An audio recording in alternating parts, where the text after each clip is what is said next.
অধিকাংশ মানুষ কুরআন হাদিস ঠিকভাবে জানে না, ফলে তারা প্রকৃত সত্য থেকে বঞ্চিত হয়।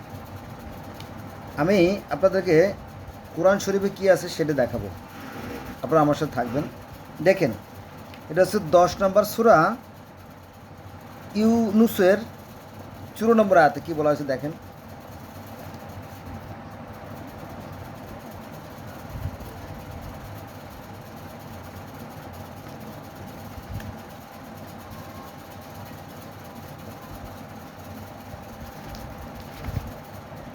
দশ নম্বর সূরা ইউনুসের 94 নম্বর আয়াতে বলা হয়েছে কি, যে আমি তোমার প্রতি যে কিতাব অবতীর্ণ করেছি, আল্লাহ বলতেছে নবী মুহাম্মদ সাল্লাল্লাহু আলাইহি ওয়াসাল্লামের, আল্লাহ নবী মুহাম্মদ সাল্লাল্লাহু আলাইহি ওয়াসাল্লামকে বলতেছে কি, যে আমি যে কিতাব তোমার প্রতি অবতীর্ণ করেছি ওতে কি তোমার সন্দেহ হয়? যদি ওই কিতাবের সন্দেহ হয় তাহলে তোমার পূর্বে যারা কিতাব পড়ে, যেমন বেদ, ভগবদ গীতা, তারপরে মিশরীয় পুরাণ, গিলগামেশের মহাকাব্য, জেন্দাবেস্তা আবেস্তা, গ্রিক পুরাণ, রোমান পুরাণ, তাদের কাছে জিজ্ঞেস করো যে আমি সত্য না মিথ্যে বলছি। এই যে নামগুলো আমি বললাম, এই কিতাবগুলো যদি আপনি দেখতেন, গ্রন্থগুলো দেখতেন, তাহলে দেখবেন যে এদের মধ্যে মৌলিক তেমন কোনো পার্থক্য নেই।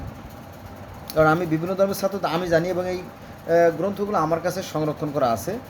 হ্যাঁ, যদিও এখানে আমার সে লাইব্রেরিতে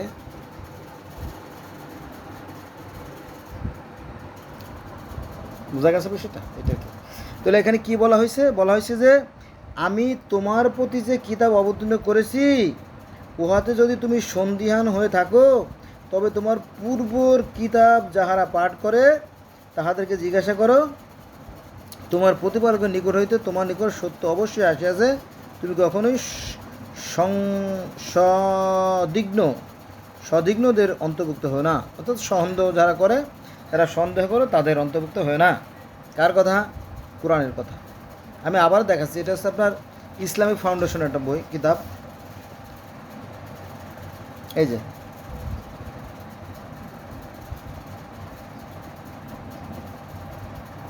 আচ্ছা, এটা আমরা রেখে দিই, তাই না? এটা আমরা রেখে দিলাম। আমরা আরেকটা কোরআন শরীফে যাব। এটা হচ্ছে আপনার এটা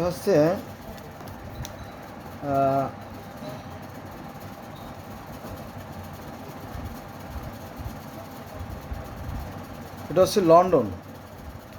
এটা হচ্ছে আপনার আল কোরআন একাডেমি, লন্ডন থেকে। এটা খুবই গুরুত্বপূর্ণ একটা কোরআন শরীফ। আর ইসলামিক ফাউন্ডেশন কোরআন শরীফ তো আরও গুরুত্বপূর্ণ, কোনো সন্দেহ নাই। দুটোই গুরুত্বপূর্ণ কোরআন শরীফ। এখানে কি বলা হয়েছে আগে আপনাদের দেখায়, আপনারা স্ক্রিনশট দিয়ে পড়ে নিতে পারবেন। এই যে ব্র্যাকেটের মাঝখানে আছে, দেখেন হয়ে গেল।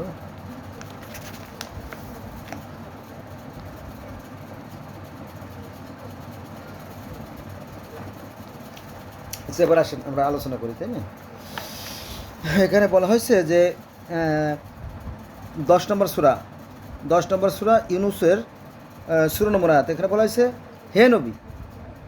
কে বলতেছে?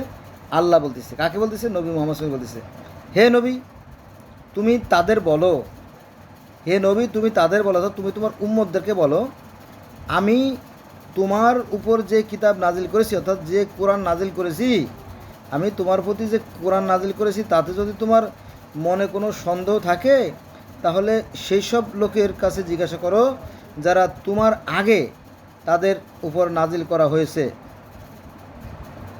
তোমার কাছে তোমার মালিকের পক্ষ থেকে সত্য এসেছে, তাই তুমি কখনো সন্দেহতীতদের দলে সামিল হও না। বোঝা গেছে বিষয়টা?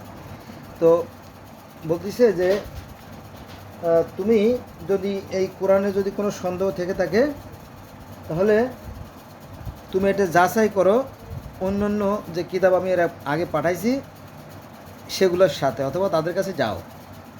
বোঝা গেছে বিষয়টা? এখন আমরা তো যাই না, আমরা তো যাই না, কখনো যাই না।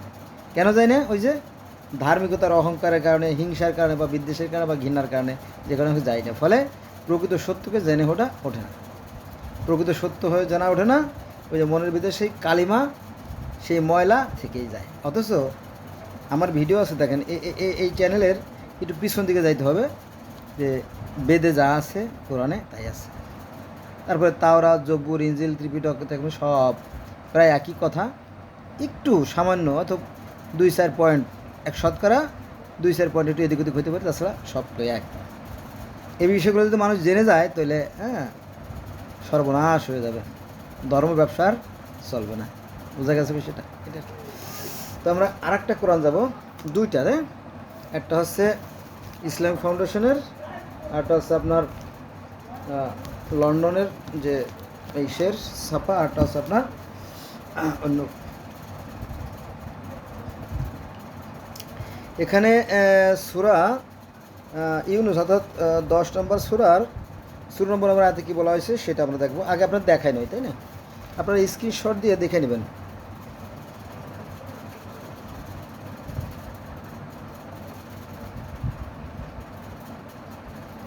আন্ডারলাইন তো করা আছে, শুধু পড়ে নেবেন। এখানে কী বলা হয়েছে আমি আবার পড়ে শোনাবো। 10 নম্বর সূরার 94 নম্বর আয়াত। এখানে বলা হয়েছে, আমি তোমার প্রতি যা অবতীর্ণ করেছি, আমি তোমার প্রতি যা অবতীর্ণ করেছি, অর্থাৎ যে কিতাব অবতীর্ণ করেছি বা যে কোরআন অবতীর্ণ করেছি, যদি তুমি সন্দিহান হও, যদি এই কোরআনের প্রতি তোমার কোনো সন্দেহ থাকে, তাহলে তোমার পূর্বের গ্রন্থ যারা পাঠ করে তাদের জিজ্ঞাসা করো, তোমার নিকট সত্য এসে তুমি কখনোই সংশোধনের অন্তর্ভুক্ত হয় না। অর্থাৎ এই কোরআনকে যাচাই করার জন্য কি করতে হবে? এর পূর্ববর্তী যে গ্রন্থগুলো আছে সেখানে যেতে হবে, তাহলে সেটা সত্যতা প্রমাণ পাওয়া যাবে। ঠিক আছে?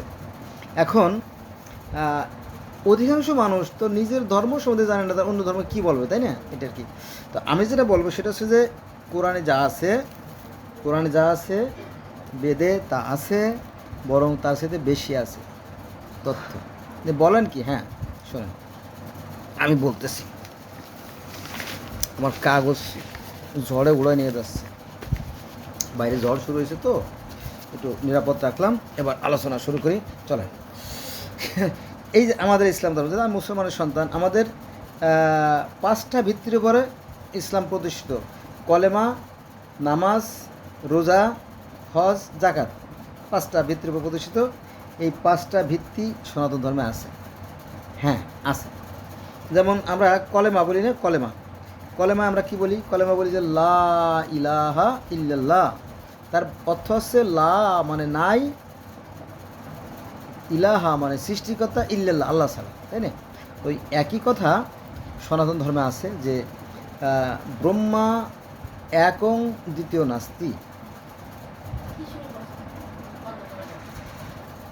তাহলে আমরা 1 নম্বরে যে কলেমা পড়ি, আমরা মুসলমানরা যে কলেমা পড়ি, লা ইলাহা ইল্লাল্লাহ, তার অর্থ হচ্ছে লা মানে নাই, সৃষ্টিকর্তা মানে আল্লাহ, ইল্লাল্লাহ এক, অদ্বিতীয় আল্লাহ আর কি, বা বলো কুল্লু আল্লাহ হদ, বলো আল্লাহ এক। ওই একই কথা সনাতন ধর্মে বলে যে ব্রহ্মা মানে সৃষ্টিকর্তা, একক মানে একজনই, দ্বিতীয় মানে দুই, নাস্তি নাই। তাহলে কলেমা গেল। নামাজ, আমরা 5 ওয়াক্ত নামাজ পড়ি। হিন্দু ধর্ম পঞ্চ মহাযজ্ঞ একটা কথা আছে, 5 বার আরাধনার কথা বলা আছে, সেটা কিন্তু মূর্তি বোঝা না। আর এই যজ্ঞের কথা হুজুরা বলেও না, কারণ তারা জানেও না, শোনে না, খালি আন্দাজি ওই বদনামগুলো করে। ঠিক আছে? তাহলে 5 ওয়াক্ত নামাজের কথা সেখানেও আছে। তারপরে আবার 5 ওয়াক্ত নামাজের কথা পার্সি ধর্মেও আছে, তারাও 5 ওয়াক্ত নামাজ পড়ে, আর নামাজের আগে তারা ওযু করে, একই কথা। কলেমা, নামাজ, রোজা, আমরা মুসলমানরা 30টা রোজা থাকি, আর তারা উপবাস থাকে। রোজার উপবাস একই জিনিস। কলেমা, নামাজ, হজ, আমরা মক্কায় যাই হজ করতে, আর তারা আগেকার দিনে মক্কায় হজ করতে যেত, তার মানে কি তীর্থ গমন করতে যেত। তাহলে একই কথা, কলেমা, নামাজ, হজ, জাকাত। জাকাত তো সাধারণ জিনিস, দান করে, তাই না? গরিব, মিসকিন, অসহায়, দুর্বল মানুষকে দান করে, এই তো। ক্লিয়ার? আচ্ছা, মিরাজের যে কাহিনী আছে, মিরাজের কাহিনীও আছে সনাতন ধর্মে। কৃষ্ণ মিরাজে গেছিলো, অর্থাৎ ঊর্ধ্বগমনে গেছিলো। তারপরে সেই যে জান্নাতে যাওয়ার জন্য যে পুল পার হয়ে যেতে হবে, পুল সিরাতের যে নদী, সেটা পৃথিবীর অসংখ্য ধর্মে আছে। তাওরাতে আছে, জুবরে আছে, ইনজিলে আছে, বাইবেলে আছে, কোরআনে আছে, বেদে আছে। বেদে আছে কি আছে? বেদে আছে বৈতরণী নদী পার হয়ে জান্নাতে যেতে হবে, তাই না? তো সবই তো আছে। তারপরে সৃষ্টি সূচনা পানি থেকে, তারপরে মাটি থেকে, সৃষ্টি, তারপরে সে নিষিদ্ধ ফল খাইছিল, সবই তো একই তো কথা, একই কাহিনী। কিন্তু ওই যে ধার্মিকতার অহংকার, হিংসা, বিদ্বেষ, ঘৃণার কারণে আমাদেরকে এগুলো জানা হয়ে ওঠে না। বোঝা গেছে?